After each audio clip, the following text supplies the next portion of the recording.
What's up, you guys? It's your girl, Ms Maggie T with Atlanta Falcons Nation. If you're new to the channel, please hit that subscribe button so you won't miss another post from me. But let's go ahead and get into an article I found from The Athletic by Jeff, who sat down with Arthur Blank in regards to talking about the relationship that went south with Julio Jones. And you know how that went. He was traded to the Tennessee Titans after that big interview with Shannon Sharpe that Julio Jones kind of voiced his opinion that he was out of there. Basically, he was not happy with the franchise and he wanted to be gone. Did that seal his fate? Was that premeditated and done purposely, or was he caught off guard? And then, of course, negotiations finally happened after that because, hey, it put the Falcons on notice, didn't it? Now, Arthur Blank went into why he called him a Falcon for life. He felt that Julio Jones deserved to be with the franchise for life. He felt he was a great asset to the team, and it was intention to show support for Julio Jones. But, of course, that backfired, and I think that he probably won't coin that phrase ever again on a player because you can't control what happens with these players, even though you want them to always remain.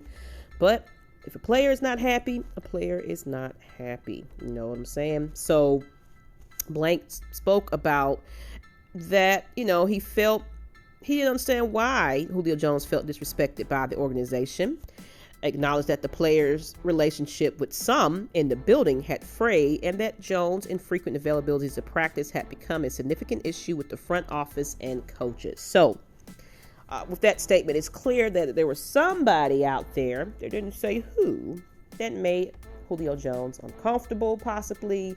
He wasn't happy, and he just like, I'm not going to come and practice. Who's to say? You never know. But, of course, they went into a little bit more deeper with Blank about how he felt with the responsibility of where this franchise is currently as far as failures, as well as the large contracts that was awarded to some players that, in my opinion, some was not deserving of it. And he stated, it's easy to look back with hindsight and say, should we have done that? Look back at the Julio situation in 2019. We, being Thomas, Coach Quinn, the player, and his agent, Jimmy Sexton, were all kind of at odds with each other. We got a contract done. We felt it was very generous. It made him the top paid receiver in NFL history with $64 million and $66 million guaranteed. But for whatever reason, he felt it wasn't sufficient respect. I don't know why he'd feel that way, but he did feel that way. And I honestly felt that conversation should have taken place right there in that meeting. You got a contract placed in your face. You're sitting there with your agent, etc. But you still signed the contract. That's the part I'm not understanding. If you didn't want to be with the franchise, why sign it? Voice your opinions then. Arthur Blank shouldn't be in question about how, Julio Jones felt when everybody that made a difference in that very moment was right there in that meeting. So it makes you wonder what truly went down in these locker rooms. Did he have a respect for the coaches?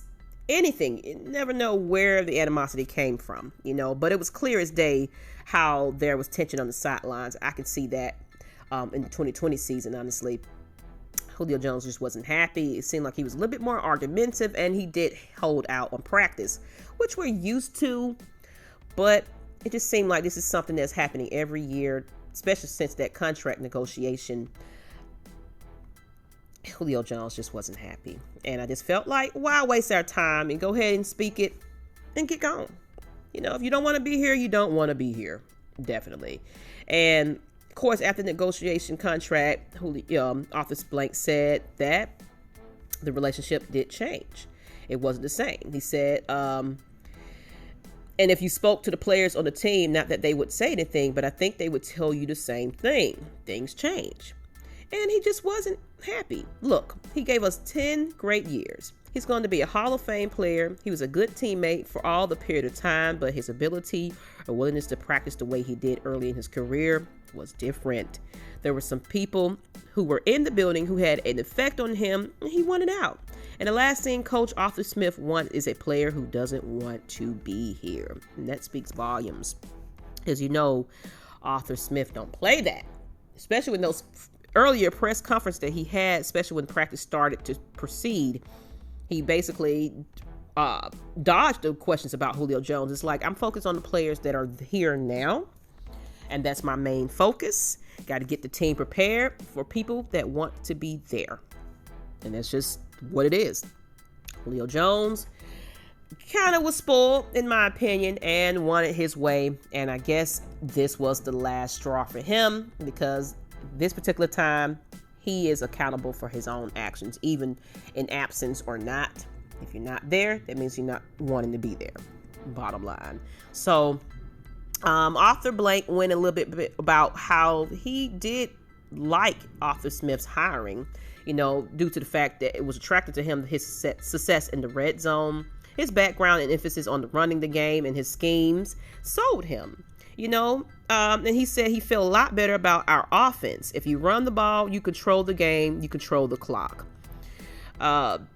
You go back to the Super Bowl, it's 28-3. If we never threw the ball again, we would have had an even higher percentage of chance to win the game. It's not a criticism of Matt Ryan or the great receivers we've had, Julio, Roddy White, Calvin Ridley, and his personality. He's very much committed to having 53 guys holding them responsible and accountable for what their work is. It doesn't make a difference how much a player is getting paid. And that's another hint, man. It's another jab. It's basically like Julio Jones just wanted to be paid, not necessarily wanted to play. That's just the bottom line. That's just how I felt about the situation as well. Then he went in on general manager Terry Fontenot in his hiring. And he said, Terry has unique experience in an area we haven't done a great job in, and that's the pro personnel side. He did that most of his career in New Orleans, and he came out of the organization, which is difficult for a Falcons person to say, that was very well run and excel at the highest level, and not just because of the quarterback and the coach. So he felt that hiring was a great need for the Falcons franchise, and I definitely agree with both of those signings. But, with that being said, where do we go from here?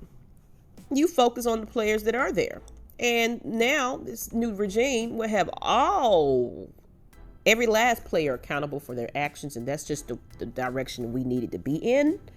And, I wish Julio Jones all the best of luck, but, that wasn't going to fly well here.